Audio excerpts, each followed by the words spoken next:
No. Cut the music. No. We're not starting this normally. Cut the music. I'm sorry, guys.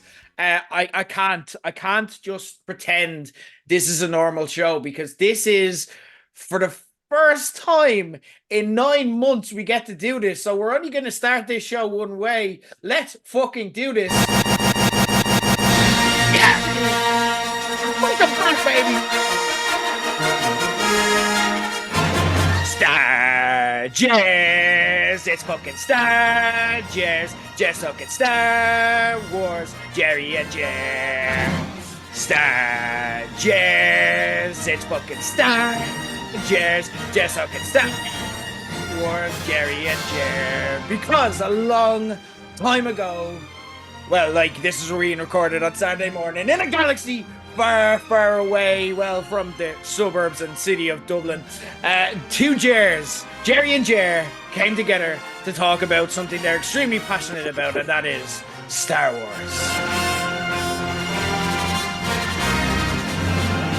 My name is Gerry Leggett, the host of Page 180, and joining me, as always, is my fellow Star Ger, or should I say, Jedi 1 checking in, Jedi 1 checking in. So I suppose I'm Jedi too. You know what? I do have a big nose. It could be mistaken for a trunk. Gerry, it's been 9 months since we got to talk about Star Wars on this show. we could have had a child in that time. Literally, the full life cycle of a pregnancy since then, which doesn't really fit into anything else we're doing, but it's a fun fact nonetheless. Well, my belly is about the size of a pregnant woman, so yeah, that Gerry, it's good to be back. Good to chat Star Wars with you, and something we've been dying to talk about over the Christmas and New Year. And if it wasn't Christmas, we probably would have been talking about this more regularly on the show. But finally, we get to spill everything because we've been sending voice notes back and forth as we always do whenever there's something Star Wars related. But we've been kind of holding off and saving this for the show. We want to talk about something that we're very passionate about, something that I think we both had low expectations going into it, and we're just kind of like, we'll deal with it. It's Star Wars, we're going to watch it, but it ended up kind of taking us by surprise. We're going to be talking about Skeleton Crew on this show, and I cannot wait to do so, guys. Before we get to that though, if you want to talk Star Wars with myself and Gerry in person, we'd be more than happy to do so, because we're going to be hanging out in just 2 weeks from the day we're recording this in the Woolshed for Low Blow's Royal Rumble party. It's going to be class. It's always the best night in the Low Blow's calendar. And guys, like, at the rate tickets are selling, I'm telling you right now, it's probably going to sell out. Like, if it doesn't sell out like beforehand, it's selling out very quickly on the night. So get tickets on eventbrite.ie if you haven't already. It's the first time we've been in the Woolshed for a Royal Rumble since we can't talk about that night, but for legal reasons, but it's always the highlight of the Low Blows calendar. We have the Royal Rumble raffle, we've music bingo at Low Blows for the first time ever. There's also a Squid Game theme to a lot of our artwork around that, so that may tie in. Keep an eye on the Low Blows social media, or just my own social media as well. I'm going to share it if you haven't already. That is that. We've got our plugs out of the way early. Gerry, this is the space where we talk Star Wars in general, and we want to devote a lot of time to Skeleton Crew, but there's big news because the last time we spoke about Star Wars on kind of a regular basis would have been Ahsoka season 1, which was kind of the unofficial season 5 of the show we're very passionate about, Star Wars Rebels, but it introduced one very special character who is near and dear to our hearts, the one and only Baylon Skoll, who was played, of course, by Ray Stevenson, who tragically passed away like in the like after the series was recorded. And a big topic of conversation coming into it, or like that we had, because he'd since passed when the show was airing, was how do you replace as iconic a performance, because he was arguably the highlight of that show. Star Wars like recently came out and announced that they were pulling out the big guns. They were bringing the big dogs out, or the big hounds, so to speak, because none other than Rory McCann, aka the Hound from Game of Thrones, has been recast to play Baylon Skoll. So I want to pick up with you on that real quickly, because that's something that obviously longtime listeners of Star Gers will kind of know was a big conversation topic, and for even longer listeners of the content we produced, we're obviously huge Game of Thrones fans. So this is what are your thoughts? How are you feeling about this? Well, obviously, when we heard that Ray Stevenson had died, now obviously he had died before the show even came out, so we're like, oh, okay, well, maybe he might be just a character that's here for one season, maybe gets killed off at the end, yada yada yada. But as the episodes went by, I'm like, oh my god, he is brilliant. This is one of my favorite characters in Star Wars now, to the point where he's now in. I was at the start saying top three, but I'm going to say top five. He's definitely in my top five Star Wars characters of all time. Baylon Skoll is a fantastic character, and it's only a fantastic character because of Ray Stevens' performance. He was fantastic. He really emphasized like how a Jedi can fall or become disillusioned with the Jedi Order. So he was absolutely fantastic in the role. When we see him at the end of the last episode, standing on the one of the Mortis God's hands, pointing in the direction of a mountain, we're like, this has to go somewhere. This can't not go somewhere. So like he has to be recast. So there was a lot of kind of speculation about who could potentially take it over. I think Liv Schreiber was one of the ones that people were like, he kind of has the look. He certainly has the acting chops, but could he actually really do the role? Um, and then the word came out that they had recast Baylon Skoll with Rory McCann. And I hadn't seen it. A friend of mine sent it to me. And sometimes when you get something exciting, you kind of do a little giddy dance. I did a fucking 25-year Riverdance reunion jig, is what I did.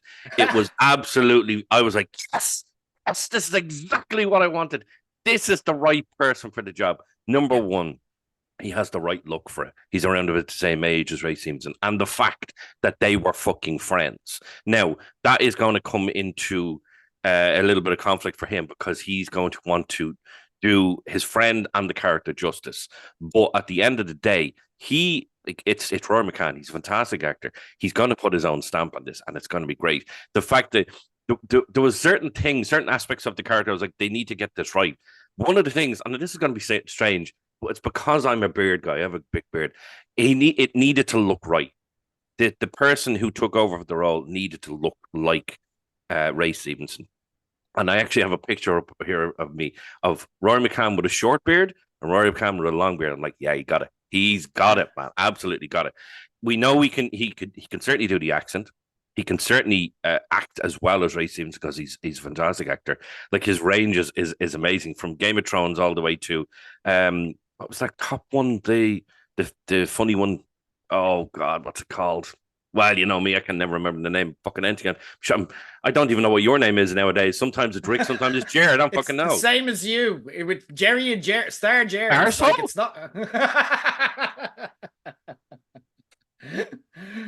Well, yeah. But we know he has a huge range for acting, and the fact that he has the look as well. I think he's going to do it justice. I certainly think he's going to bring what we saw with the Hound. He kind of he does have a soft side, but he has a viciousness as the Hound. So I think we will definitely see a different side of Baylon Skoll when he takes on the role. I think we will see that viciousness come out, and I think because his facial reactions to certain things in Game of Thrones was amazing. Like when he got angry, you're like, sweet Jesus, okay, I wouldn't want to meet him in a dark alley, but I think he's going to be absolutely brilliant. He has the size for it, the look for it, the acting chops. He's an all rounder. Great casting. I cannot wait to see what he does in the role. It is certainly going to be for him. I'd imagine it's going to be very difficult to take on a role from his friend that has died. And you're like, how do I do this justice? I think he's going to pull it off, and I think it's going to be fantastic. Yeah, we don't say this much these days because even with a lot of the positives we get from Star Wars, there's always a but, or there's always something that holds it back from being perfect in our view. But they have absolutely knocked this one out of the park. I love the way they've given us someone recognizable.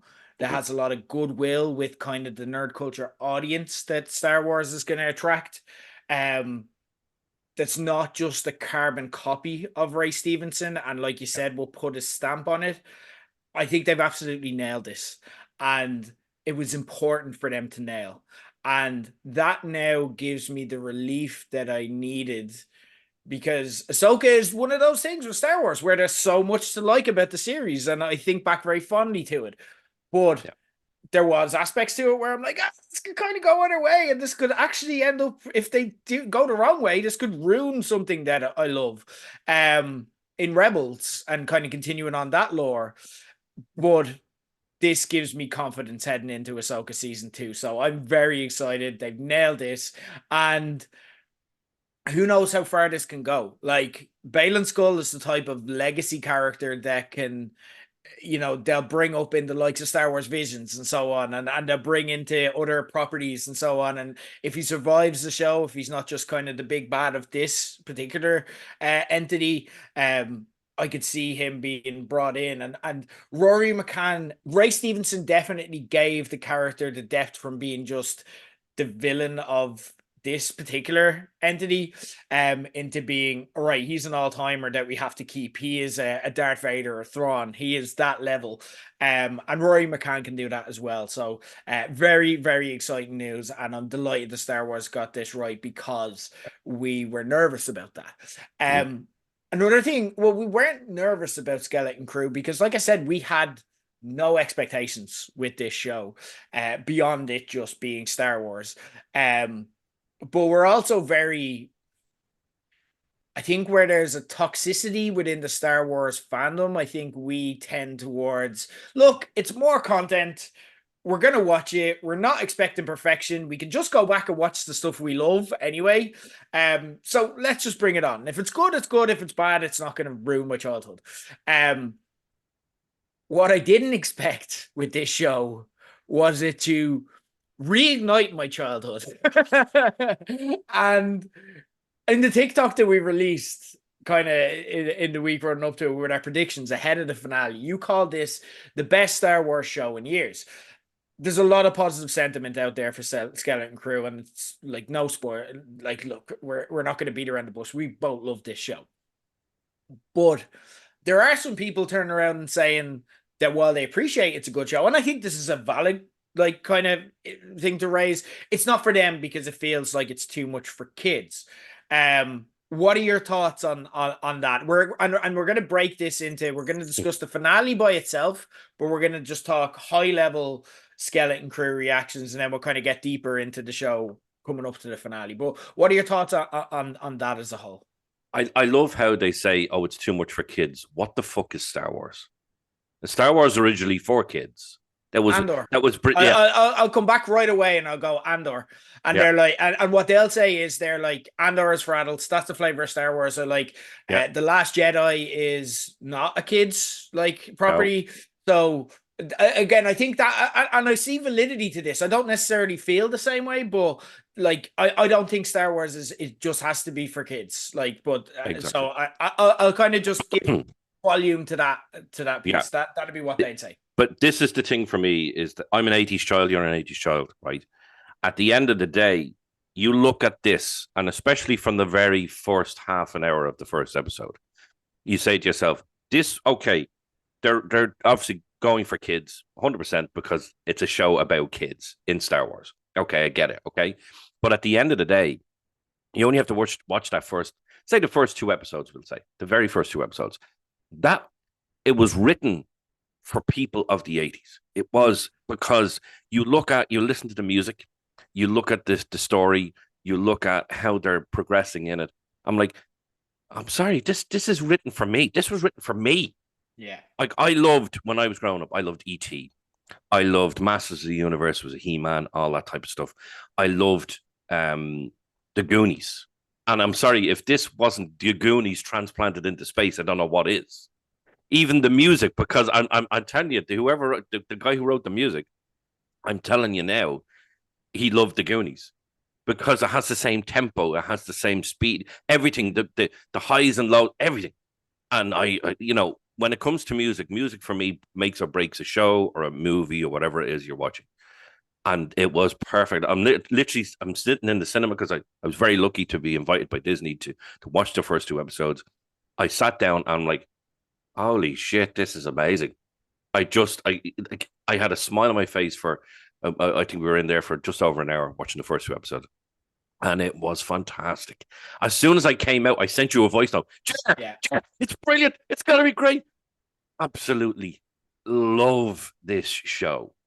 Yes, it's right now. It's for kids, but if you're a child of the '80s, you know it's written for you as well. It's a love letter to children of the '80s because it's exactly what we watched. And when you I keep disappearing for some reason, I don't know what's going on here. When you watch it, to me, it's everything that exemplifies movies from the '80s. Because over the last, say, 10, 15 years, things have been remade, and we're getting sequels to this and sequels to that. And a lot of it has been absolute utter drivel because it's been written for this time. Whereas this is an absolute 100% callback to the '80s. Everything from Brutus, the bad guy, looking like an '80s werewolf bad guy, to the acting, to the music. Oh, Jesus, it was just pure '80s. Yeah. Pure '80s goodness.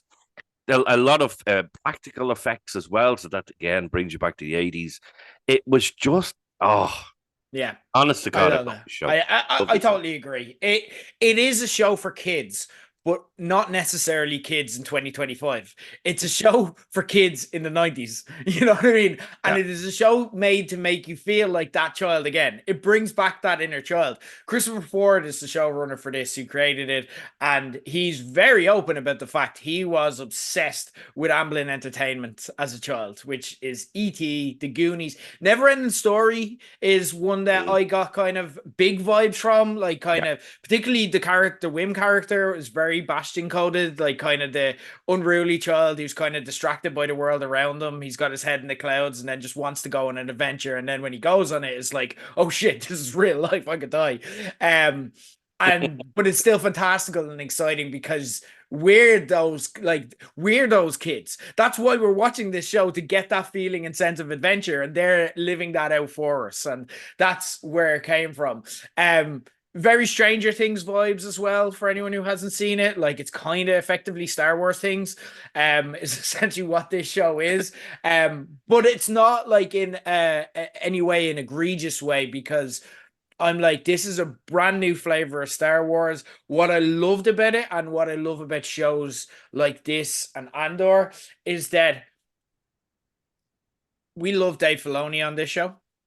Very respectful of what he's given us. Anyone who gives us stuff like Clone Wars at its peak and all of Rebels is going to be a legend in our eyes.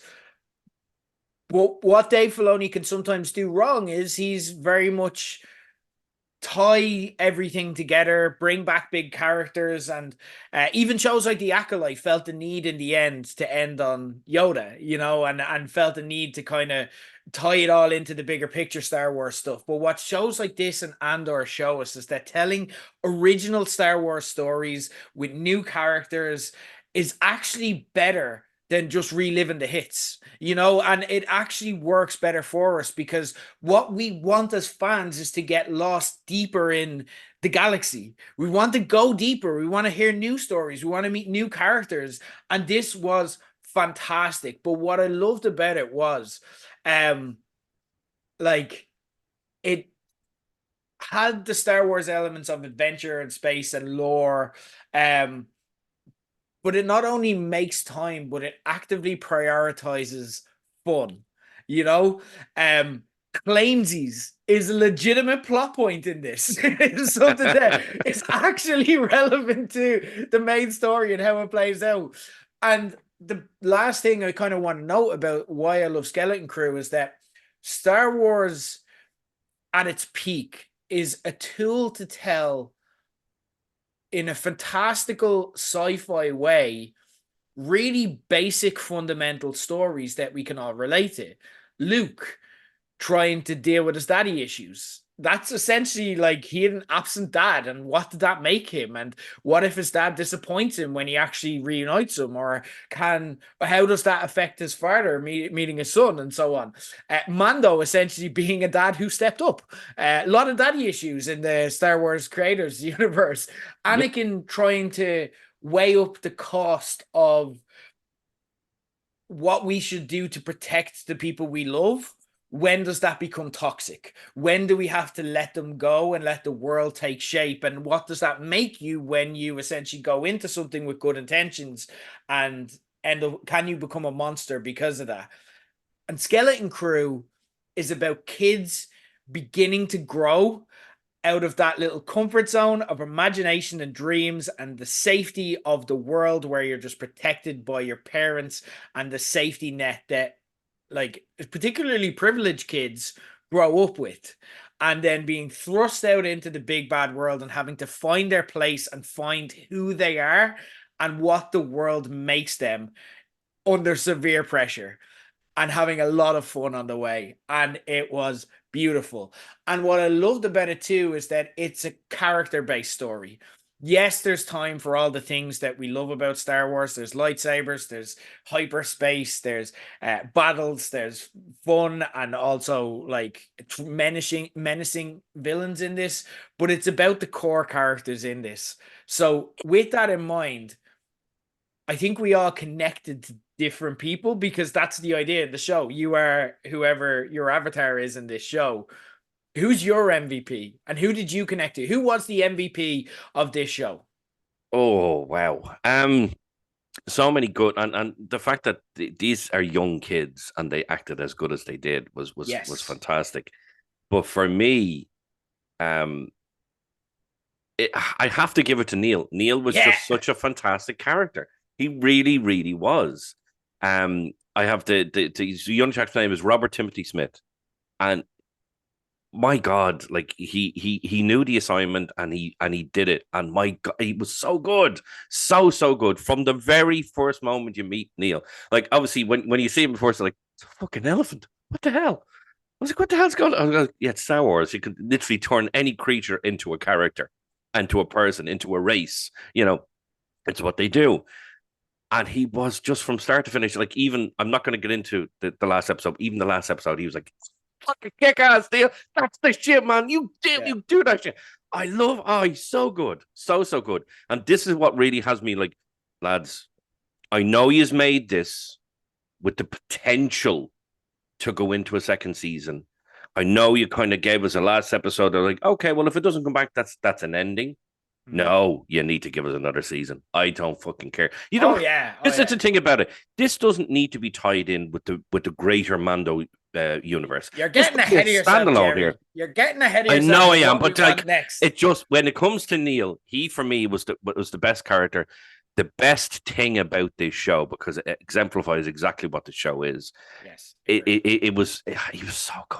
I Oh would my God, die so good. for Neil. I would actively die for Neil. I don't know if I've connected as much with a Star Wars character in ever, maybe. Like I looked at him on screen and his little dungarees, and his little like the body language and animation of this like is so perfect because he's always kind of like he's got that like we all knew a Neil growing up.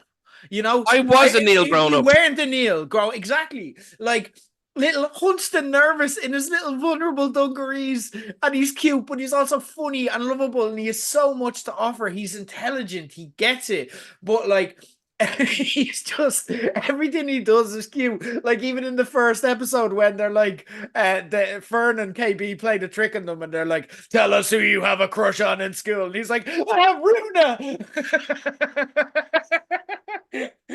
Like just that little naivety that he has of Yeah. like, why would an evil person be asking your crushes? But he doesn't ask questions.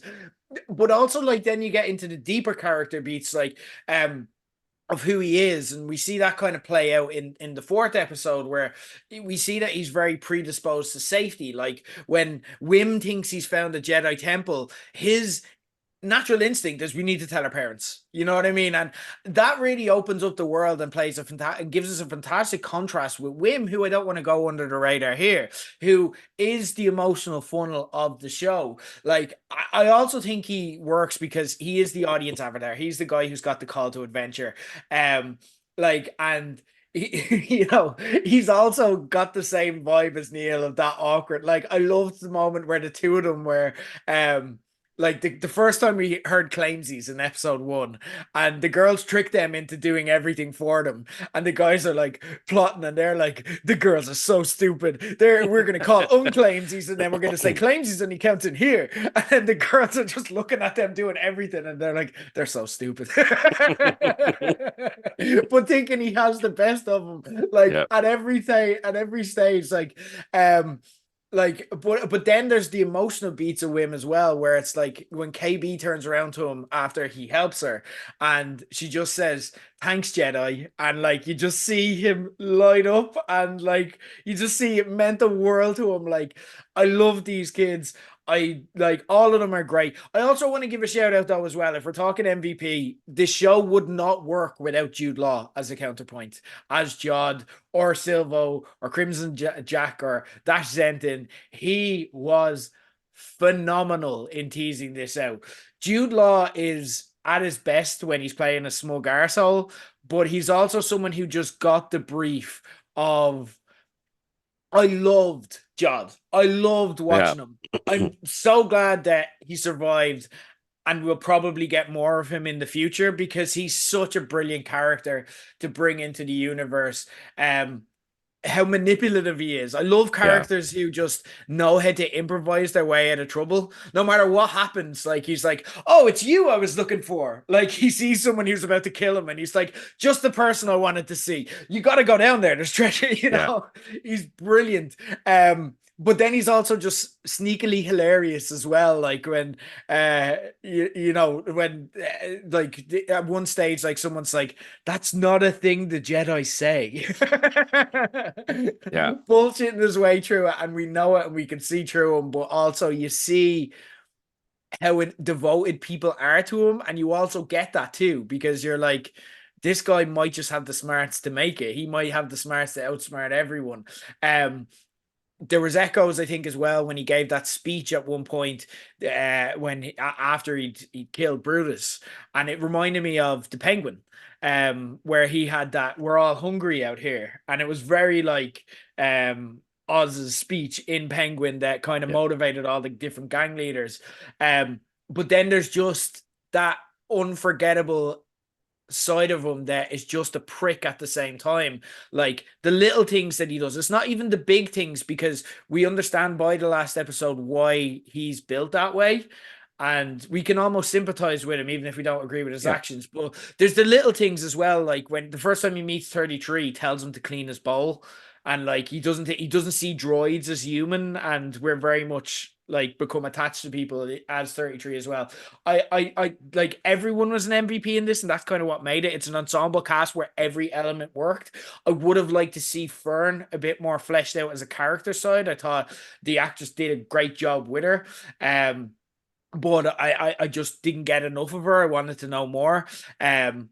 But I loved everyone in this. But for me, yeah, Neil is undoubtedly the MVP. Neil is definitely the MVP. I totally agree with Fern. I would have liked to see a bit more of her. Obviously, it was kind of centralized around Wim being kind of the main character. Yeah, I would have liked to see more of a kind of a 50-50 split between him and Fern. Not to say that Wim wasn't a great character, because he was really, really well played. All the kids were fantastic. The thing that worried me about this, I think, about this show, I suppose, was Jude Law himself. Simply because a lot of Jude Law's performances are simply just Jude Law.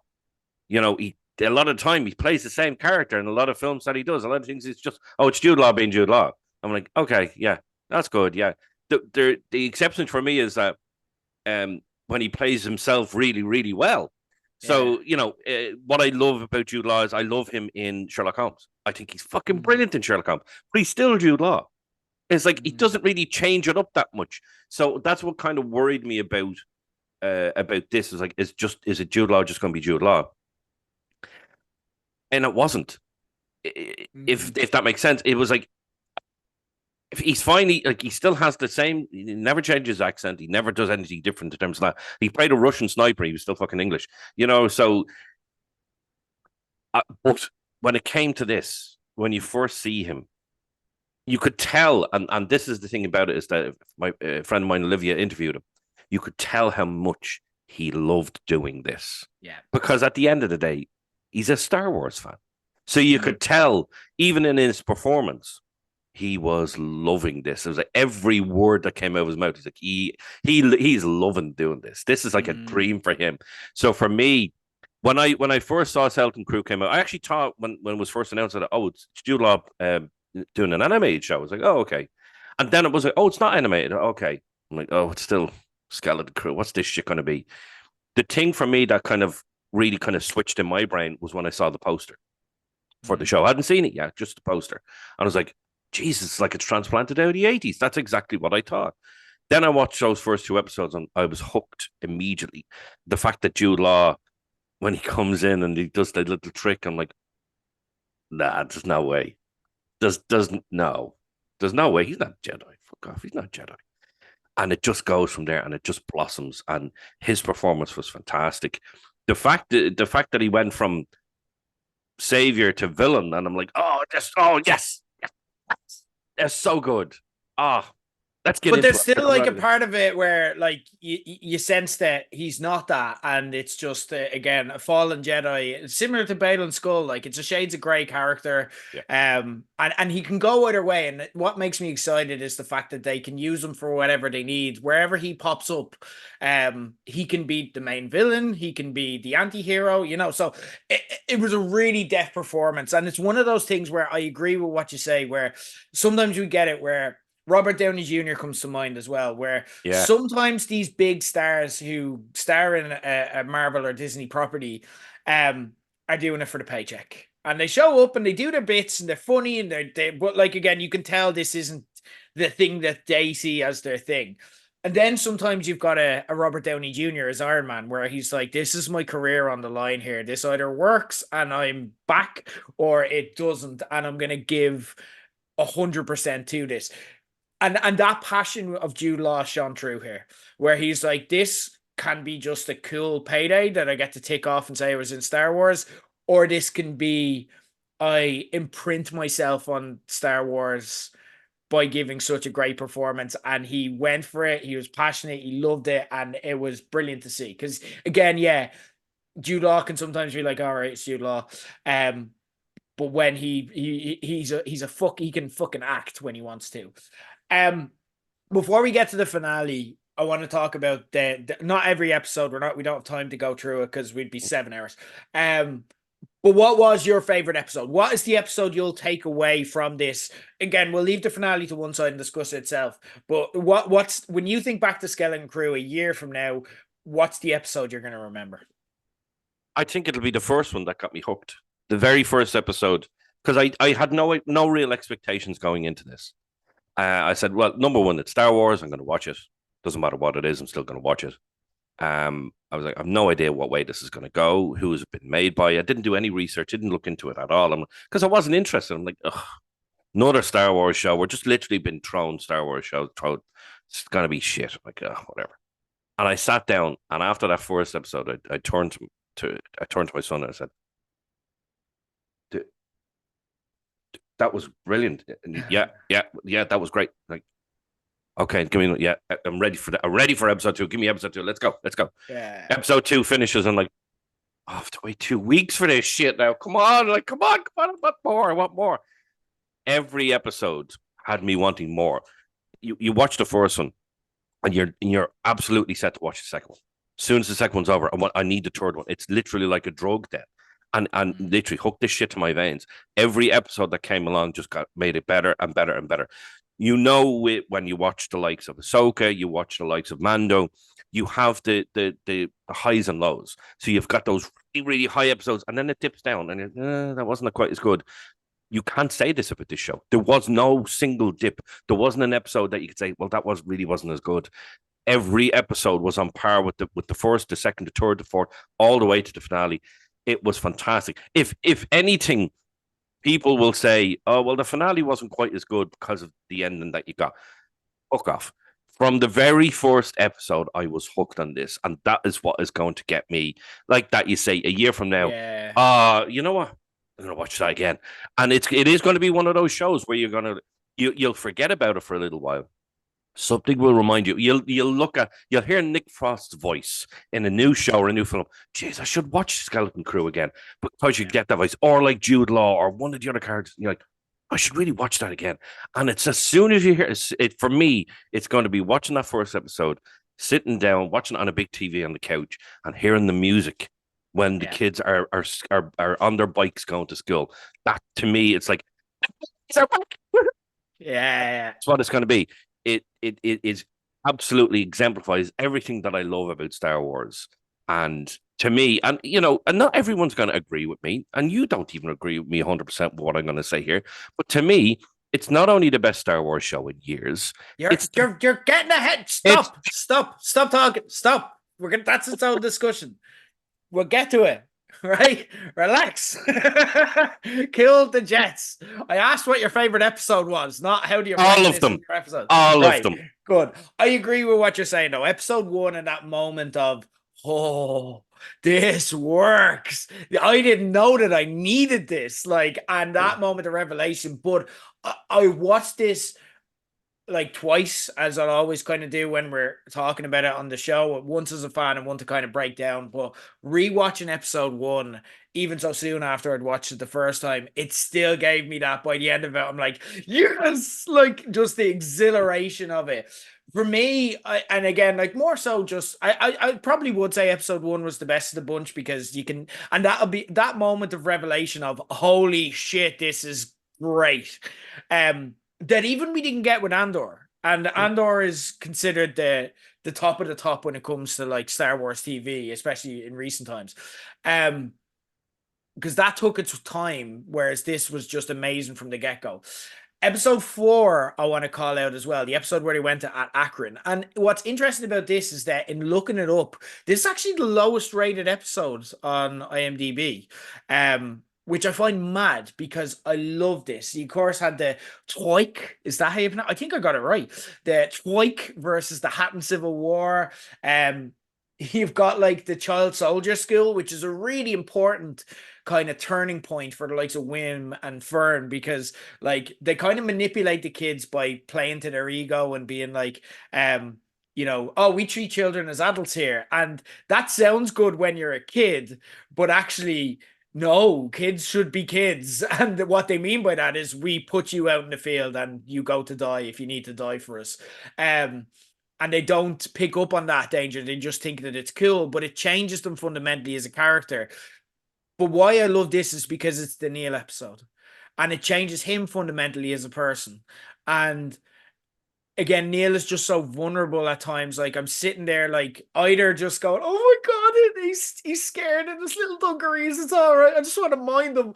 To be that moment at the end where SM33 goes crazy and Neil is the one who stands up to them, and he has that hero's moment. Like, it's a peak Jod episode as well, just kind of manipulating everyone and kind of turn it in. But also, we got that moment of like that was the moment Jod was the closest to being a hero. And I don't believe that was necessarily fully false either. I think he kind of bought into the idea of it's me and the kids. He was kind of like he's the one who ultimately turned SM33 off and saved the kids, like there was an element to John, even up to the very last scene where he was like wrestling with I kind of love these kids, but also like I am who I am, and I'm here to my goals. And that was where he came closest to the light, and it was just a beautiful episode. And even in a rewatch, it just hits so hard because it was so Neil coded, and Neil is so important to this show.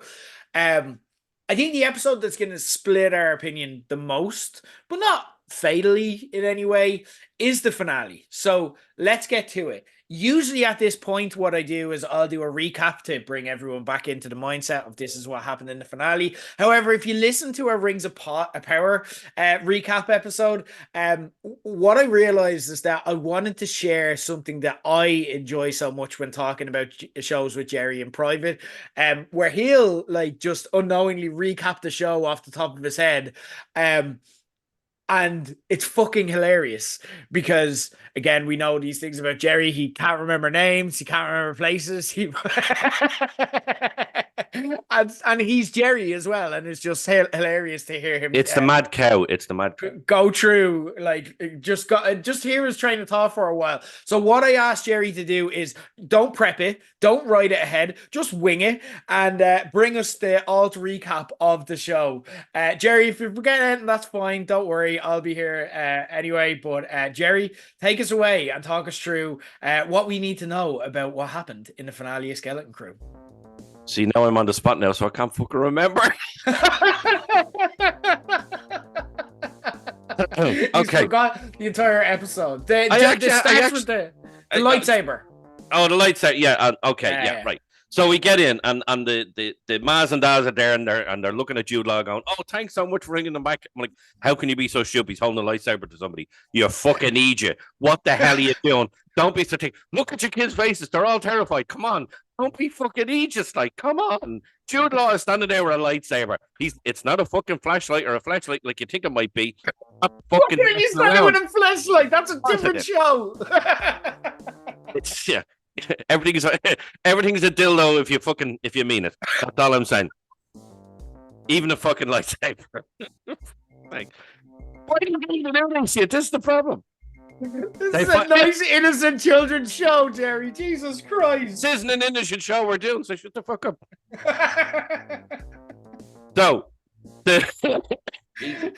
Fern's mother takes Jude Law to meet the inspector. What the fuck is he called? I can't remember. Is that the name? The emissary or the supervisor. Bring to see the supervisor.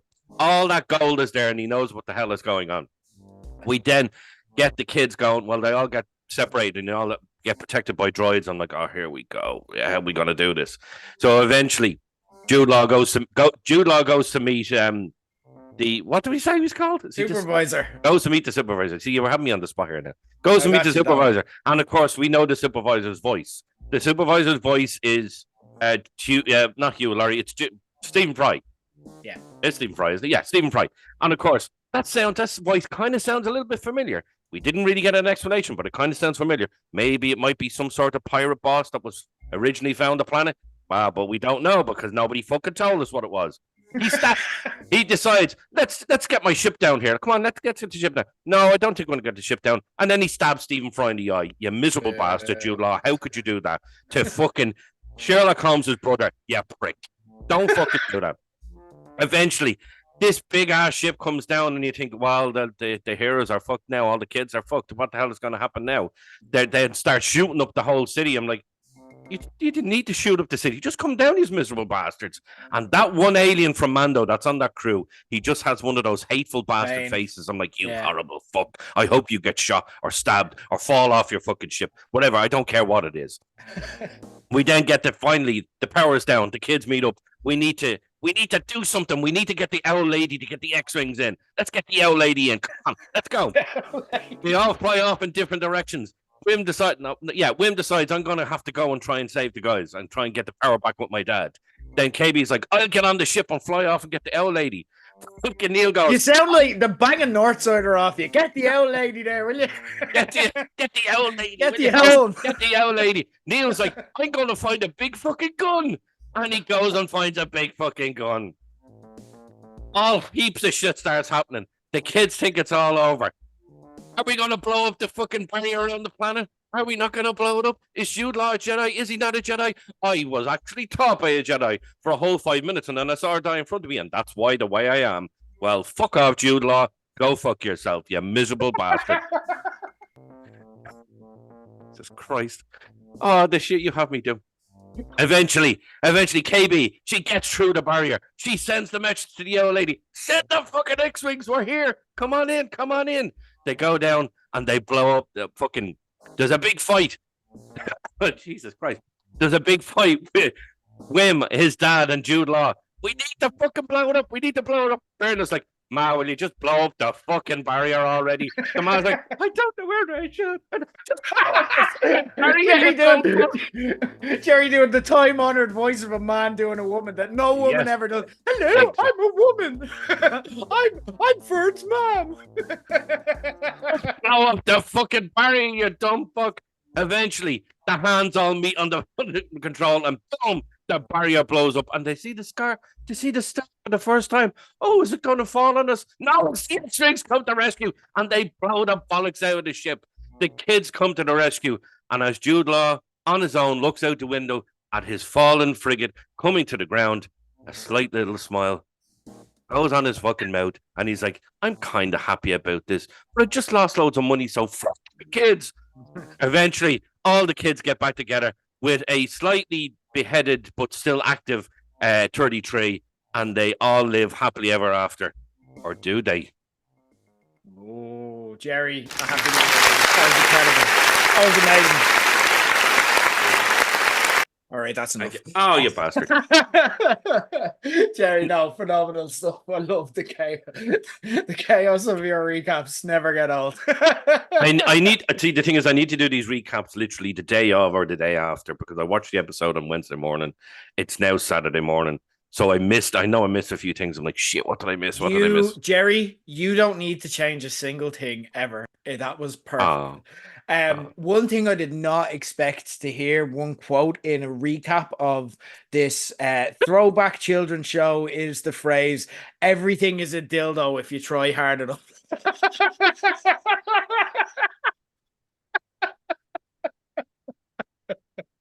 or a flashlight.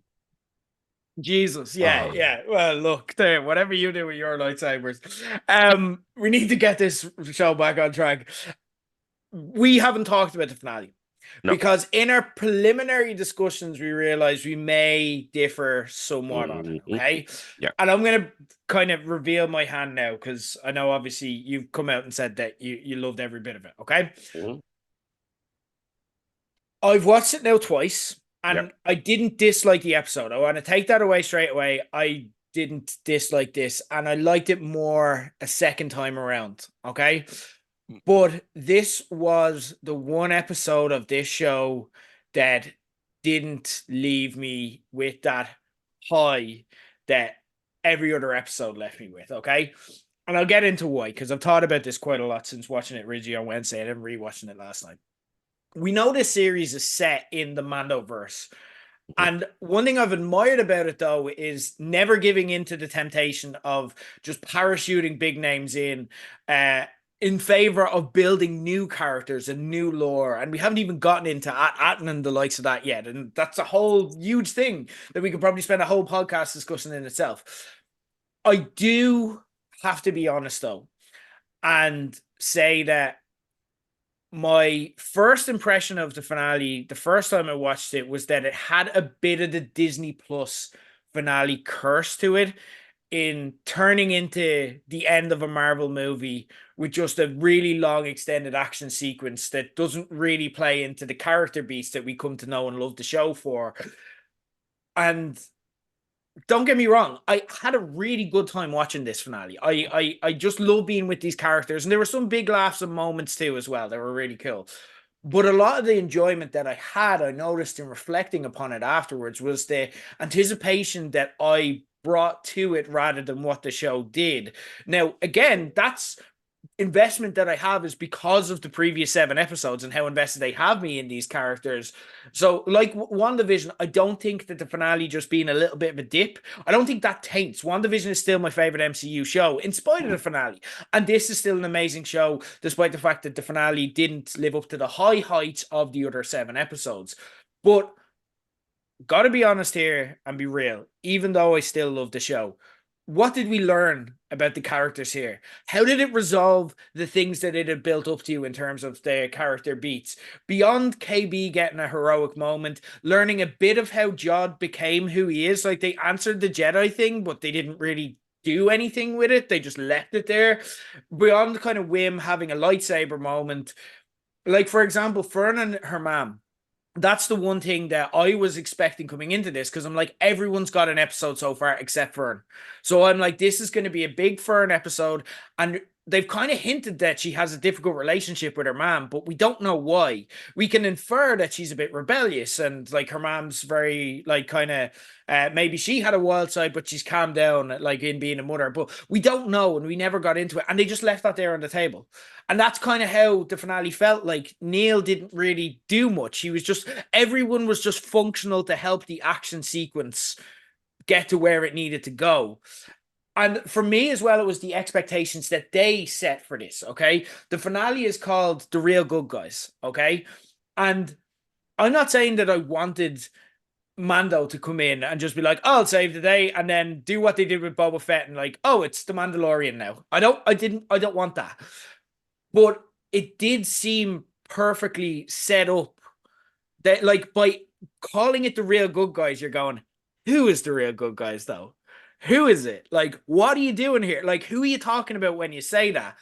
And it begs you to ask that question. And I was okay with that.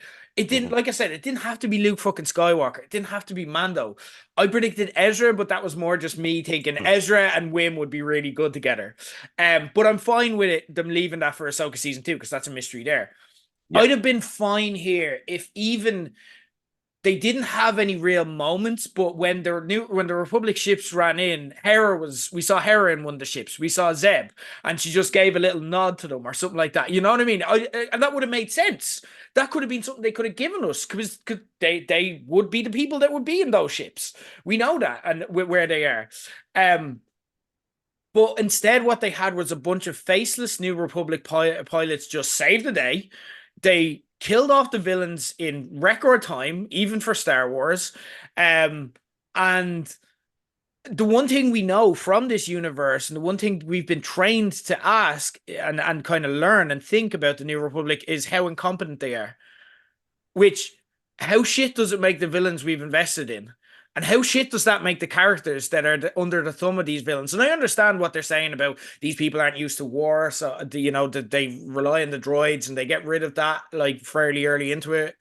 But it just left me feeling flat. And I was literally on my feet as the New Republic came in, because I'm like, what's going to happen? Who's it going to be? Who's the real good guys? Because like Wim even turns around and goes, we're calling the real good guys, turn to camera and winks, and then it's like, oh, it's just literally people I've never seen before. There's nothing to do with it. And it's over straight away. The way they dispose of the army so easily, the lack of any actual resolution for Jod, like, is he arrested? Did he fly away into the night? Did he get away? I just wanted one big thing to happen here. Yeah. But all that happened would be exactly what I would predict would happen. Okay. Now, I like these characters. I like the beats. I like the style of the show. I like the tone. So there's enough there that I still like this and it fits. And upon a rewatch, I liked it more. And I'll be fine with it in the long run. But for a show that set me up to be like, this is going to be perfect, this is the part that just left me. The first time I watched it, and when I texted you originally, like, we need to talk about this, I felt really deflated. And that was really disappointing. I knew by that one message that you Yeah. sent me. When I sent you, I sent you, Ger, you need to watch, you need to watch, you need to watch it. Yeah. And then you sent me, it's like, we need to talk about this. It's like, oh, I felt like you were breaking up with me at that point. I'm like, oh, Never, like, Gerry. we need to talk. Oh, wow. Star Wars are for life, Gerry. I knew at that point, I said, he hasn't seen what I've seen. And he at the end of the day, you probably still enjoyed it, but you haven't seen what I've seen. So, okay, tell me what you saw and help me enjoy it more then. The way I looked at it was that the name of the episode was called The Real Good Guys.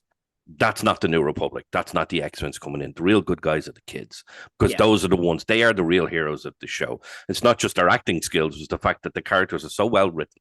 The amount of things that they all had their own individual things that they had to do in this episode. And I know what you were saying is like nothing really, there was so more should have been added. And I totally agree. I absolutely agree. When I saw the Corellian Corvette fly in with the X-Wings, I said to myself, I actually said after I watched, I was like, that would have been better if it was Ghost. If it had been Ghost flying in there, even with just Hera on board and Chopper, Hera and Chopper would have. I know you were like, oh, it needs to be Ezra Bridger coming in. I No, get, I like get, Hera looks out the window and just gives a little salute, and that's it. yeah, And then Wim looks up and goes, "That's what I want to be." And then that's it. That's your yeah, moment. That's yeah. all I needed was just one of those things that I'm like, brilliant. Brilliant, because Wim has someone to look up to now. Because he Mm. did do that. That was how the show ended, with his dad screaming and Wim looking into the distance. But who does he want to be? These fucking losers, these jobbers from the New Republic? Why do you want to be them? They're fucking incompetent. The New Republic sucks. They're literally they are Jesus the Christ. Joe Biden of the Star Wars universe. Oh my They God. they saved it from the New Republic, saved fucking the galaxy from the evil Donald Trump, Darth Vader type, only to just give it right fucking back because they're so fucking incompetent. The Yeah. New Republic are literally the Joe Biden of this universe, and Wim's looking up to them. Hera, I'm like, yeah, that's fucking brilliant. But like fucking some random, But your thing is, know, you understand why he looks up to them because this has been an isolated planet for literal decades. They are producing old Republic money. It's not New Republic money; it's old Republic money. So they have no concept of what's outside of the barrier. So when he sees X-wings come in, like his fabled Jedi, he thinks, "Oh my God, they're the best thing since sliced bread."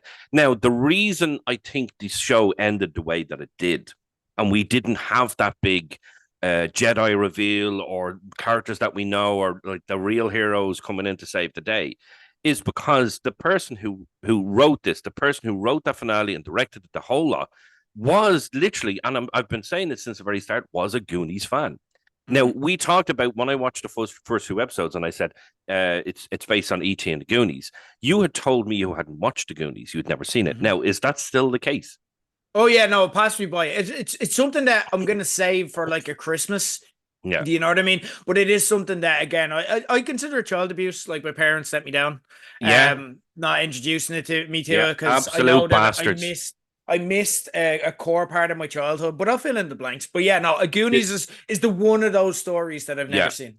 the reason I say that is because if you had seen the Goonies, I think your opinion about the final episode would be different. Okay. Because at the end of the day, I don't want to see the thing is I can't really say much now because you've not seen it, and I actually don't Yeah. want to do spoilers. But you do have the sense of um there is obviously the kids are the heroes of the show. It's about pirates and about treasure.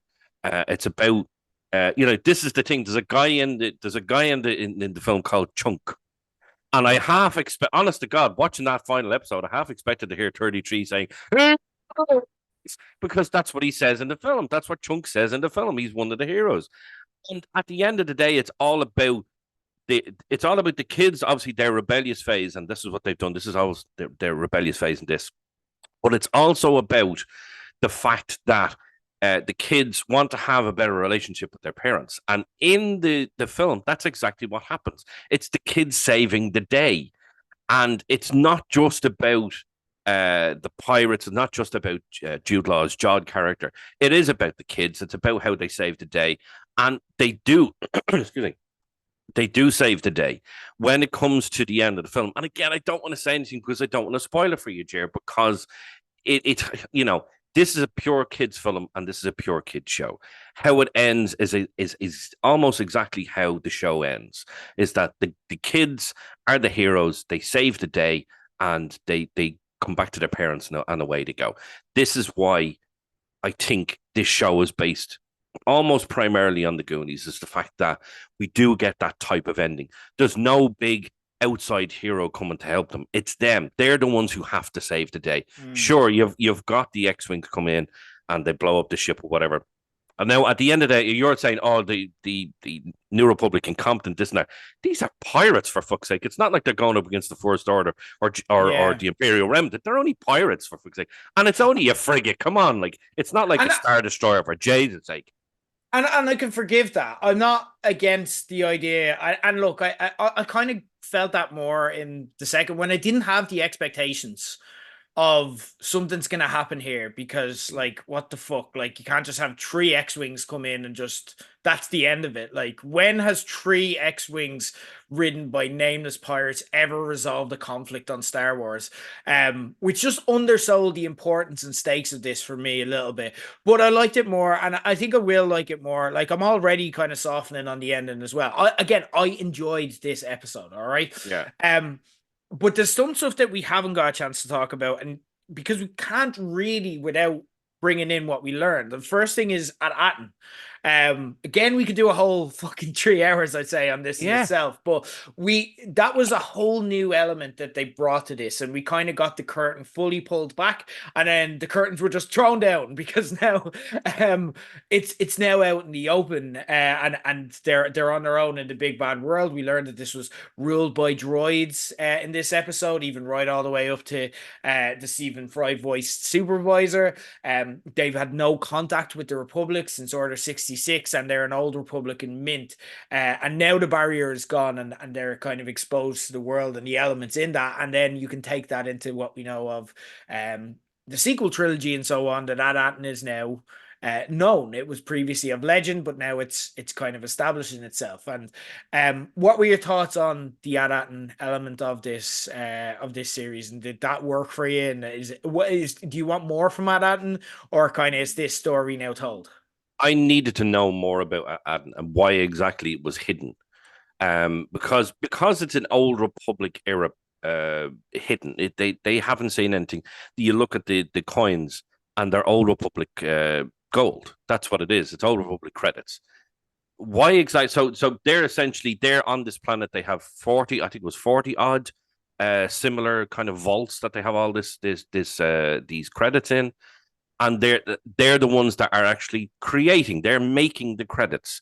So it was like, I need to know exactly. Number one, was it Palpatine that hid the planet? Was the Old Republic that hid the planet? Who hid the planet? Was it actually the pirate that found the planet and decided we need to hide the planet? Because Stephen Fry played Stephen Fry played both characters. He played the pirate and he played the administrator, or whatever the fuck he's called. He did play supervisor. He played it was the same voice. You only have to listen back to the recording. The pirate, it's fucking Stephen Fry. So I was like, I need to know: was it Stephen Fry that hit the planet, or was it the Old Republic, or was it Palpatine? And he was like, I'm going to hide this, so then in years to come, when we need to build the 27th fucking Death Star, that's 257 billion times the size of the first one, we can just use the credits from one of these planets. I find it very interesting that you had two planets very similar named that essentially were the same. The kids were able to find, what happened to my house? Akron. Yeah, what happened to my house? What happened to the school? It's the same fucking planet. Yeah. So I was like, okay, well, this clearly was clearly the same type of thing. This was obviously a mint, but somebody got to it. Somebody got into it, and that's what happened. And now look at them. There's a civil war on the planet. There's kids having to fight because there's not enough adults. It's just mental. So I was like, I need to know what happened. Why did that one? Know. We still don't know those answers, but how do you want to know that? Like, do you want there to be? So, but then we don't get the kids, because if it's a flashback, then we don't get the kids, because it's about before the kids came along, because this normal is all we know. Like, could this be a really cool episode of Star Wars Visions that tells the story like in 15 minutes and we learn about it? Do you want to see a movie that's set on this? Like, or do you think, like, for me, I don't want it to be season 2, because I want season 2 to be the kids and their next adventure. I don't need a flashback on this. No, I don't. It doesn't need to be a flashback. It doesn't need to be a full episode or a full series or a movie just about Adam. It needs to be explained. So it's a thing where now the barrier is gone, the barrier is not coming back. The New Republic is now going to have to handle Adam. So they're going to have protections and this, that, and the other. So when the kids are there, they will. You look at a season 2. I would like to find out about Adam in that first episode. So whatever adventure the kids are going to go on, because clearly they're going to have another adventure. If they're going to get a season 2, they're going to have another adventure. Jude Law has to be involved as well. And I think Jude Law going from hero to villain, I think in the season 2 has to go from villain to hero. If it happens, if we get a season 2. Because of the smile at the end. Let's look at that, because I do want to touch on Jude Law and what we learn about him in this as well. And we could bring it all into the same conversation, because you're answering the questions that I have. We learned about him as a Jedi Mm. here as well. We learned his backstory. They didn't, again, this is just another small touch that I appreciated. They didn't feel the need to name the Jedi who trained them. They didn't Mm. feel the need to be like, it was Ahsoka or it was this or it was that. You know what I mean? It was a nameless Jedi. And that again, little details like that, where Dave Filoni maybe is like, but we can tie this into this thing that is at the start of the third sequel movie, and that can make that cooler. Actually, we don't need that. No. Giving us that mystery makes the world and the universe and the galaxy so much bigger because Hmm. it's like, oh, there's these millions of stories that we don't know about. Like that's a Yeah. fucking, So we hear about that. You could kind of get what you're saying about the smile. We saw that in the kind of battle in the room that he had, the supervisor's room, on the tower. We saw that at any stage he could have just blasted the kids and the parents, but he Hmm. didn't want to. He was more willing to hurt the parents because they're adults, but he didn't want to touch the kids. Like every Yeah. time he fired his blaster at them, he fired it at what they were at the obstacle he was trying to get them away from Mm. as a warning. And ultimately, at the same time, even when he was caught, he could have he could just kill the kids and taking them down. He's like, if I'm going down, you're coming with me. But he was actually quite proud of Wim. And and that's what I took the smile to be coded for. He was like, you Mm. fucking did it. Yeah. He's like, Wim, you've really got to work at your story. Like, so he saw Wim as kind of a protege in like a twisted way, like Mm. in a way that the pain from his past won't allow him to fully connect with people, but he wanted to connect with these kids, and he was trying to teach them, as particularly Wim, and he was proud of him when Wim was able to outsmart him essentially, Yeah. and they were able to work together. So that brings me on to my main question of how do we want to resolve this? You seem very much season 2. This is where I want it. But do we want this is in the Mandoverse? Vane is in this. They resisted the urge to bring anyone else in. But do Mhm. we want to see John pop up in different properties? Do we want to see the kids pop up in different properties? Or is this its own self-contained space? What do you want from this with everything we kind of learn? Personally, for me, it needs to be its own thing. The Mandoverse is so crowded now with things that have to be brought together. So they may bring Boba Fett back, they may not. But I think in terms of the big kind of Avengers Endgame style movie, Boba Fett's going to be back. We're going to have Mando back. We're going to have Ahsoka back. We're going to have all the characters from all those shows come together for one big fuck off adventure or one whatever it's going to be. This can be completely standalone in that universe. It does. You could have like a report from somebody from a news report from behind them in the background going, Ahsoka Tano had turned from like Chopper would say, just like that. It can be just something like that. This can be completely standalone, and for me, I would prefer it that way. You could have like what you kind of your prediction was to have Ezra Bridger in the final episode. You could have something like that. Somebody jump in, but it literally has to be a 10-second boom cameo and they're gone. It can't be any more than that. This is so good of a show, and I think it was so well written, so well done that it needs to stand alone. It needs to stand because if you transplant these kids into the Mandoverse, something's going to happen to them, and I'm like, I don't want that to happen. I want them to have their own adventures. It's exactly like the Goonies; they had their own adventures. I want these kids to stand alone. I want Jude Law to be there as well. Now, the one thing I will say is, I will never forgive the kids, and I will never forgive the X-wings, and I will never forgive the the New Republic for killing Urkel. They killed fucking Urkel. Okay, the dirty bastards. They killed him. How could they do it? They killed Urkel. But whatever. When it comes to this show, if we get a season 2, and obviously there are rumors flying around because originally it was set that this was going to be a one season, one and done. That was going to be a limited season, and that was it. But because it's been No. so well regarded, Yeah. and then the way they left the finale is either or. It's like it ends here, or we're going to jump off from here and give you another season or 2. So with season 2, Adam needs to be explained as to the thing is we don't need a huge long explanation. And people tend to be about Star Wars is why wasn't that character fleshed out, or why wasn't that character more explained? I'm like, oh, so tell me how the Emperor was explained in the original trilogy. Wasn't. Nobody And even then fucking knew his name for nobody knew his name for 20 fucking years, Jer. Nobody knew his name.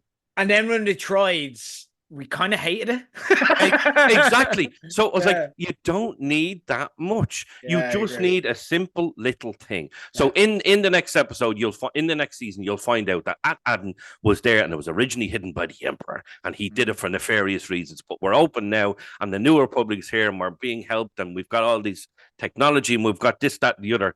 But the kids are like, I'm a bit antsy here. I'm a bit, it was great. Those adventures were great. I think we should do that again. Oh, John is after escaping. No one else can find him other than us. Away we go. It can be just something as simple as that, or we actually have to find out what happened to the pirate that was on Atten. What Yeah. actually happened to him? I want to know that. You know, and again, it could be another pirate adventure. That is exactly what the Goonies is. It's a pirate adventure. It's about the kids trying to find the treasure of One-Eyed Willie.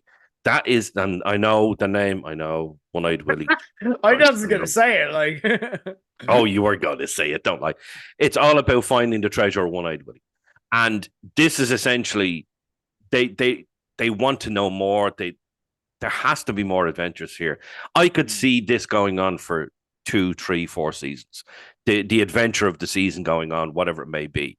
You could you could do a second season and have the ending be an absolute cliffhanger. Are the kids going to make it? Are they not? Leave it on a cliffhanger. Give us a season 3, and then have Jude Law be the ultimate hero in the end and save the kids by sacrificing himself. Now I'm getting way ahead of myself there, but I'm yeah. sorry. This is the type of shit we want to see. I think There's the so point much stuff. is Go on. I think the point you're making is that they have the juice to stretch this out. There is Yeah. enough juice in this, and you've convinced me. Now, let me convince you that this is going to tie in with everything else. And I don't think we should fight that, because otherwise they wouldn't have said, this is set in the Mandoverse. We're putting Vane in this for that exact reason. So you know that all of these are connected. Okay.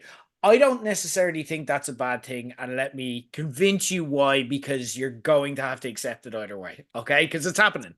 I do agree with you that this should remain its own thing for now. Okay. There's more than enough juice. And I was worried that there mightn't be, because, yeah, there is those things, but also, like, sometimes it's better to just leave them there and leave the memories alone and just kind of go, I love this show. And they don't need to ruin it, because with extra seasons and with extra kind of script and stuff like that comes the added potential that they just push it too far, or they get to the Stranger Things kind of dilemma where the kids are now 7 foot tall and they're like, oh, I'm a child who just likes to play Dungeons and Dragons. You know what I mean? Like, fucking. So again, there's the aging out issue as well. Yeah. I would like to see. I like a less is more approach. Okay. I like when shows are perfect and we want more rather than we get more and we want less, because you can't take that back. Okay. Whereas we can always want more and stuff like that. I think there's enough juice for a second season. I think we're going to get it. Yeah. I don't think we should worry about this being in the Mandoverse. My worries, I have probably the same worries as you, in that transporting them into this is like kind of when we put Mando into Boba Fett, and Boba Fett immediately became an episode of The Mandalorian. And that was great because we love The Mandalorian, but we love this show. So we don't want we don't want that kind of clash. And then how do you mix it all with Ahsoka? Someone's going to lose out. We're not going to get it being that. But we've seen this done successfully before.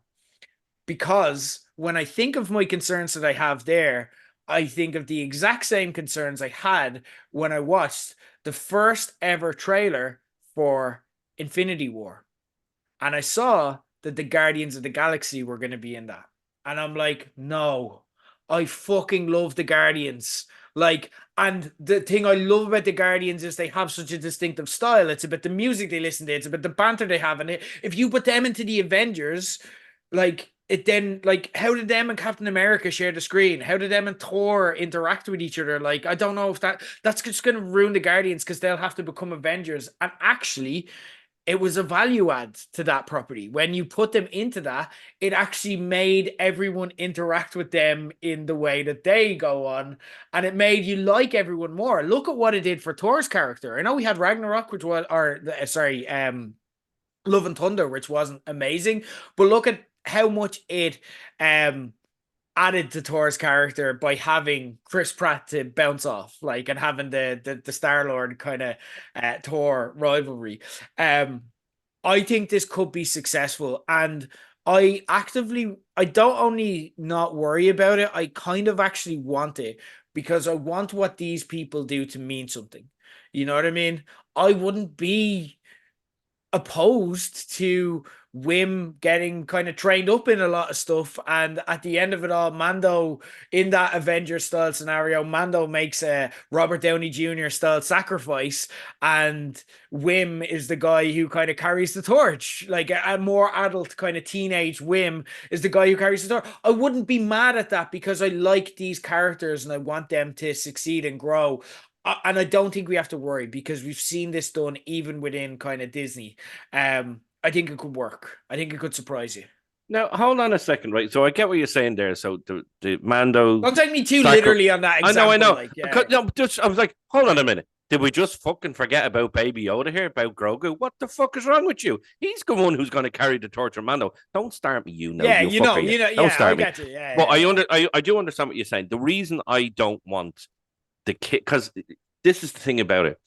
People would argue that, I'd say, well, there's no kids in the other ones. There's no kids in Ahsoka. There's no kids in Mando. There's no kids in Boba Fett.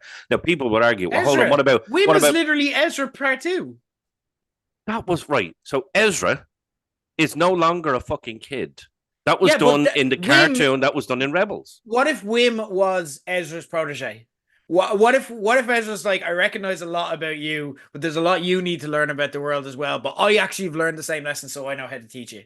Like, I just code those two characters together. I'm like, Wim is the new Ezra.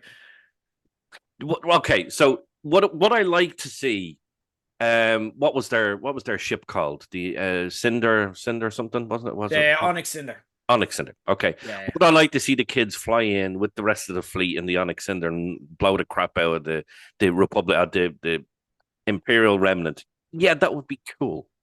But does it need to happen? We have so many characters on the other side, the likes of the Bobas and the Mandos. You've got the Mandalorians themselves. You've got the old Republic, the New Republic. You've got Ahsoka. You've got Hero with Ezra and everybody else in between. It doesn't necessarily need the kids. Now, I understand where you're coming from. You could have the likes of Ezra having an actual apprentice as Wim. That would be really, really cool. But is it needed? No. None of this is needed. None of this is needed. Like, I disagree. This show was very much needed. But they had a perfect trilogy with the original Star Wars. Like, all of this is supplementary content for Disney to milk the Star Wars cash cow dry. Because we're the type of suckers who will pay to see everything, and we're just happy when something happens to be great, like this is. But we'll watch it and discuss it no matter what. Absolutely. All of this is excessive, but this is also great and necessary. But I'm not, again, don't take me too literally on kind of, we're fantasy booking a little bit. Yeah, of course. Again, everyone has their own ideas and wishes and wants, so I don't want to get too bogged down in that. But I just don't think we have to worry, because we're getting it. There's no point fighting it. Nothing you say on this podcast will change the fact that Filoni is like, this is part of the Mandoverse, and this is something that works. And like, in the same way that James Gunn is now, like, the talk around DC is, oh, do we make Robert Pattinson our Batman? Because that world is fucking great, and we've fallen into this like HBOification that works. Like, just as Superman's about to launch this year, do we just tie the two together? Like, they're already kind of thinking along those lines. This is kind of like such a success that, like, it's getting brought into it. I just don't think we need to worry about that. And but I do agree with you that a second season at the very least, and keeping these away from them, like, but I think that's going to happen. Like, Ahsoka has loads unresolved. You know what I mean? Like, they have to figure all that shit out. You know, because Ahsoka and Sabine are off on their own fucking planet now, and they have to try and get home. Yeah. Yeah, and then deal with the Baylon Skoll of it all as well, like in the interim, and then Tron's like kind of lurking as well. So all of that will get sorted. Like we're probably not looking at like I don't think Mandalorian and Grogu that movie. I don't think that's going to be an Avengers style movie. I think that's going to be a Captain America Civil War style movie where we'll get a hint of Avengers, but it's actually the thing that sets up the Infinity War and Endgame. So like we have loads of time here, and I think we're going to get it, and I think what I hope though is that there's now an urgency on this because again, we've seen with Stranger Things, kids grow up. And I want to see these kids as they are. I want to see at least one more run. But I also these are now all good enough characters that if we're gonna get all this content, I want the characters that I love in it, and these are characters that I love. I think that's the main thing. Um, Again, we could get into every nook and cranny of this and be here for 7 hours, but ultimately, you guys listening have lives as well. And I do want to No, touch no, they on don't. They're nerds. No it lives. won't be 9 months before we speak to you again. It will only be actually 3 months because we'll be back for Andor season 2 in April. Which brings me on to the last point around this, okay? Where does this fall for you, Skeleton Crew? You seem very much like this is the best Star Wars show I've ever seen. Because for me, and if the finale had knocked it out of the park, it'd be an interesting conversation. If they'd have hit a 10 out of 10 like I wanted them to, it would be interesting. But for me, it's Andor, and this not far behind it, but Andor is still fucking Andor. That's the pinnacle of Star Wars. Where does this fall for you? So when we look at everything, there's only been one show that I would say that would be the bottom for me, and that would be the Acolyte, because parts of the Acolyte I liked and parts I didn't, and we've had this discussion a few times now. I put Book of It Boba behind Acolyte. oh God, no, Book of Boba I thought was great. I thought Book of Boba was great. Now it was great up to a point, and then it turned into Mando season 2.5. That's the thing No, that pissed me that off. was what was great with it. The 2 episodes were the only good things about that show. I We love that discussed it show. on the I air, loved and it. we I went know. in and we were like, "Ah, we got Cad fucking Bane in those two Yeah. episodes. We got Luke Skywalker. We got one episode where we got Skywalker talking to Ahsoka, Baby Grogu's back, Mando, Cad Bane. That was the best part about that very otherwise lackluster show. I loved it. But the Okay, thing is, it's not sorry. again. Yeah. I loved it, but at the end of the day, it's still not as good as the likes of No, Mando and Andor, okay, no. and even Ahsoka. But for me, now obviously this is this show is very very fresh in my mind. Watching Skeleton Crew, right? But for right now, when I look at how I felt after watching Mando, after watching Boba, after watching Ahsoka, and even watching Andor, because Andor is widely considered the best Star Wars show, and I think a lot of people would agree with that. But I think that was because that is more an adult focused show. Is Mm. Andor, and it absolutely is, um just like the film that obviously kind of comes, I suppose, came before it but comes after it. Rogue One, The yeah, Rogue yeah, One. yeah. It to me, it both are the most adult orientated properties of Star Yeah. Wars, the show and the film, because that's what it's tailor made. It's tailor made to explain to you exactly how these things came to pass, how something that was just a 5 second blurb in the original film, how did that actually happen? How did they get the plans for the Death Star? And this is all leading up to that. So it's a very adult orientated show. Skeleton Crew is tailor made for children, but it's also tailor made for my generation, because we are the ones that grew up watching these types of films in the 80s. And that's, to me, it's like maybe it's just a nostalgia thing. Maybe this is the thing about this show, and I've actually really, really think about this the other day, is that this show, as soon as I watched it, it just brought up so many good memories of growing up in the 80s and everything that came with that. My childhood, the films I used to watch. And then it brought up even better memories of who did I go and see these things with? I went to see my mom and dad. I went to do things with my dad, and it brought up all really, really happy, good memories. And that's what it was. It brought me so much fucking joy, so much happiness. And I'm like, this really is, to me, number one. And nobody, I don't think anyone, you're not going to agree with me. It's not number one for No, you. no. You're not going to agree, but I think it's okay to disagree in I think these it's a things. fair thing to say. I Yeah. don't hate that by any Yeah. means. To me, right now, Ahsoka season 2 could come along and go, you know what? Skeleton Crew is shit compared to this. Do I think that's going to happen? No. To me, right now, this for me is the number one Star Wars show out there because it just ticks all the boxes for me. And it's for people of the 80s, people for the 90s, kids of the noughties, and then kids from the teens, I suppose. It just hits everything. It's got Mhm. everything that you could possibly need.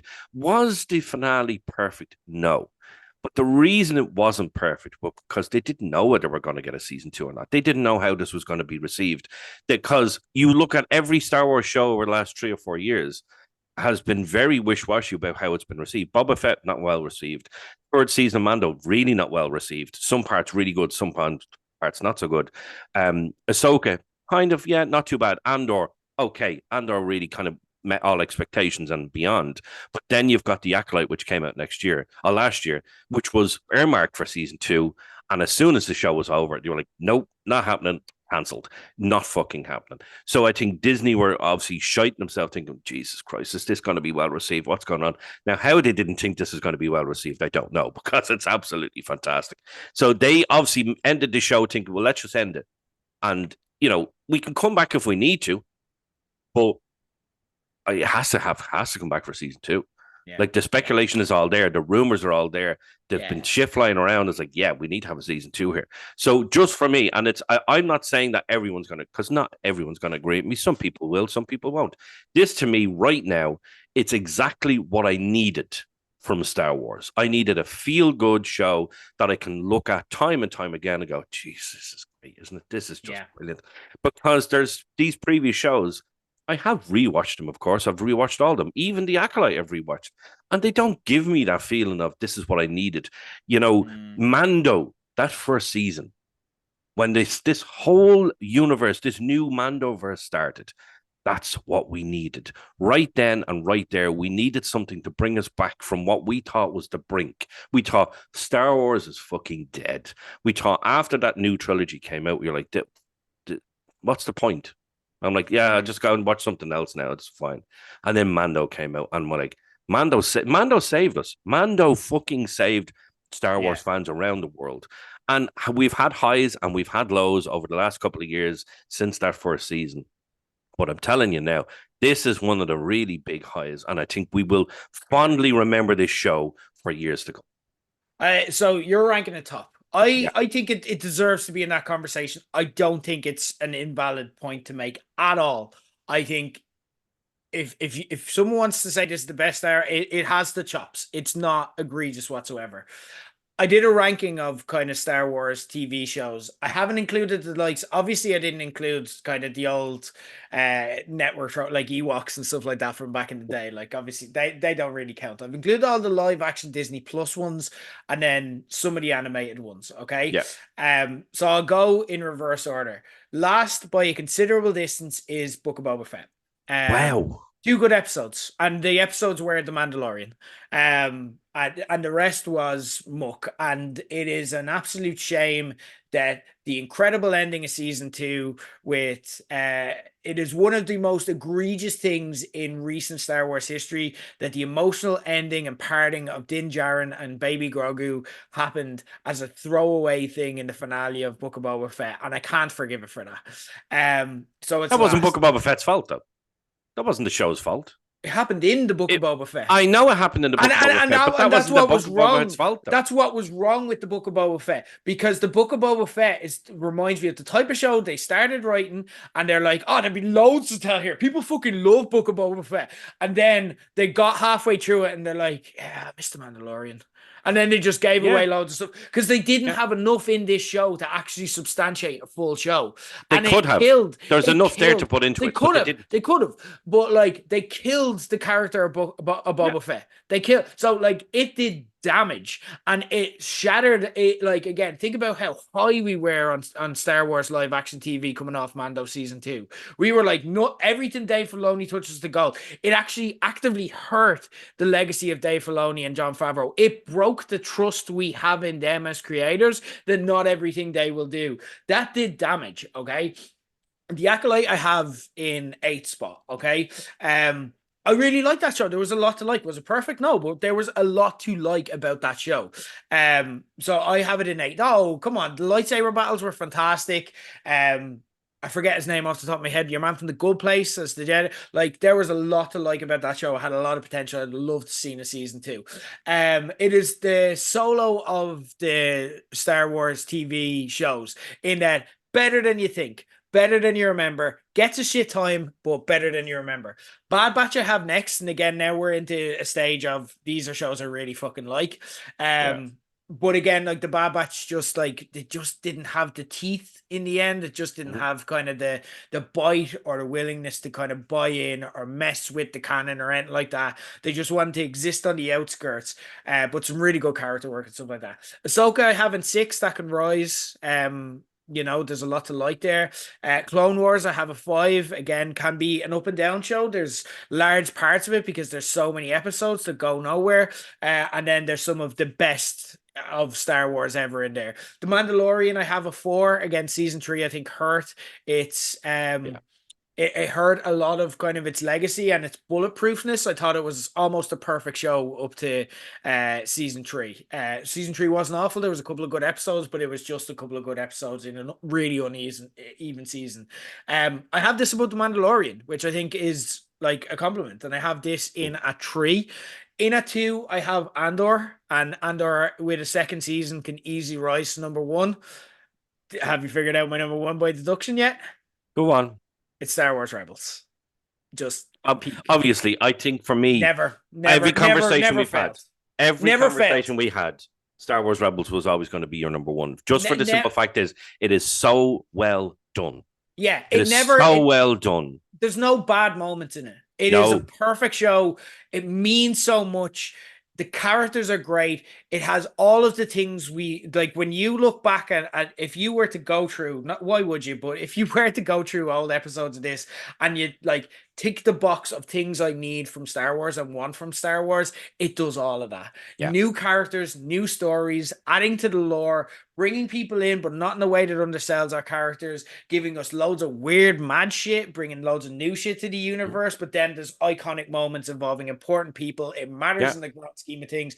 Absolute perfection. This show gave me one of my favorite characters in all of Star Wars lore, and that's Grand Admiral Thrawn. Yeah. I had been waiting from the early 90s for Grand Admiral Thrawn. I hadn't read the original Heir to the Empire trilogy, and I still haven't actually. I actually have it downloaded as an audiobook because they've actually released an audiobook. So that's how I read books nowadays. I listen to them. And it's valid, it's still a book, and I'm still doing it, so it's fine. How I learned more about Grand Admiral Thrawn was playing a particular game from the 90s, which was Star Wars TIE Fighter. Nice. And it basically, you start off as a TIE fighter pilot. You're protecting a small little lowly station above a planet. And then the shit hits the fan when it comes to people being traitors, and you don't know who's rebelling and who's going off to the Rebel Alliance. Thrawn is brought in as like, yeah, and we need to sort this shit out. So Thrawn is an absolute badass in the game. So when he was finally brought to Rebels, I'm like, this is fucking great. And then, of course, you know how much I lost my shit when Thrawn was introduced into Ahsoka. I'm like, oh, well, that's it. Just hook this shit. Hook it up. Hook it to my veins here. Thank you very much. Goodbye. Don't need anything else. Just give me this. Absolutely love it. So I understand why Rebels for you would be number 1, because Rebels was so good. The fact that we had something as good as the Clone Wars, and then Filoni said, hold my beer, but while I make another series, and he created this show, and you're like, holy shit. Yeah. I think for me is that Filoni, when Clone Wars came out, he was still doing with George Lucas. So George Lucas would have a huge say on what goes into the Clone Wars. Rebels was Filoni's baby. That was his. And you see the differences between the Clone Wars and Rebels, and huge, absolutely huge. So Rebels, absolutely, in terms of the animated stuff, Rebels is top tier, and by a country mile, it's top tier. Where I've not actually done a full kind of ranking system for me, it would certainly be up there. For me, it would be up there. But just for right now, the thing is, when you have a ranking system, things change. All the time. My rankings exactly. Things will change. My rankings right are now, today. Yeah, exactly. So right now, Skeleton Crew for me right now is number 1. that will more than likely dip as the years go on, as we get Will new shows and new things to come along. you know what? It may dip, and we may revisit this conversation in just a few months because we're going to be talking Andor season 2. Oh my god, we didn't Yeah. get to. We didn't. I don't think we had Star Gers still. No, we didn't. It was just No, before we launched this pod, so we didn't have Star Gers. So we're not gonna do just one. We'll do multiple conversations. We're gonna figure that out how it looks because The Last of Us is probably gonna be airing at the same time too. Oh my god, what a fucking time to be alive that's gonna be in April, which is just gonna be after WrestleMania as well. All of this is happening. Amazing. Gerry, before we let you go, that's all the time we have. But if you got anything to plug, and if you don't have anything to plug, just talk me through something that you're liking at the moment and you want to give a shout out to. I suppose what I'll do is I'll plug what I'll do, yeah, I'll plug Dublin Comic Con, which is coming up in March 15th to 16th, I believe that's what it is. It's the bank holiday weekend, just before we go into Paddy's Day. We some fantastic guests coming, and what I'm really looking forward to myself is that we have two of the actors from What We Do in the Shadows. Absolutely love that show. Who we got? We have Nan. I can tell you, it's been announced. You got Nandor. We have Nandor. We have Nandor, and we have Guillermo. Ah, amazing. And technically, we're going to have, when I say that, the actor, Matt Berry, will not be there, but technically we will have Laszlo because I will be dressed as Laszlo for the weekend. Bad form. Give me your best Matt Berry there. Oh, I'm so bad at it, but I will just say most devious bastard in New York City. That's what's the one where does he go? Alabama. Or no, where is it? Tucson, Arizona. And I only watched the documentary, and the reason he did that is because when they're doing takes, he decides to pick a word where he exaggerates. So each take it gets worse and worse and worse to the point where every single take has to be done on the 10th take because that's when he does it the craziest. So we'll have both of those guys there. We have more guests to be announced. Nice. Obviously, we announced for HorrorCon is coming in November as well, and we have Art the Clown coming for that, which is absolutely terrifying. I can't wait for that. Obviously, Dublin Comic Con is coming. We've got the Royal Rumble coming up in a couple of weeks. Then we have WrestleMania after that. So a lot coming along. Loads. Busy few months for Gerry. And we have to find time to talk about and watch Andor in the meantime. So fun times ahead. Guys, in the meantime, like Gerry said, if you want to hang out with us in person and talk about Star Wars, come on down to the Woolshed in a couple of weeks. Saturday, 1st of February, Saturday night WWE Royal Rumble. A Royal Rumble that's starting at 11 p.m. Fucking incredible. We're going to have a pre-show on from 8 p.m. It's going to be amazing. Tickets are probably going to sell out at the rate they're selling. It is selling really, really quickly. Tables are all gone. We have general admission, but don't worry, we'll have space for everyone who has a ticket. So get on down there. Tickets on eventbrite.ie. Gerry, always a pleasure to talk Star Wars with you. And yeah, I'm sorry we just have to cut this short. But until next time, until Andor, this has been Star Gers. You're listening on the Page 180 network. He's been Gerry. I've been Ger. And Gerry, you're talking to a level 7 systems coordinator. Get the bike.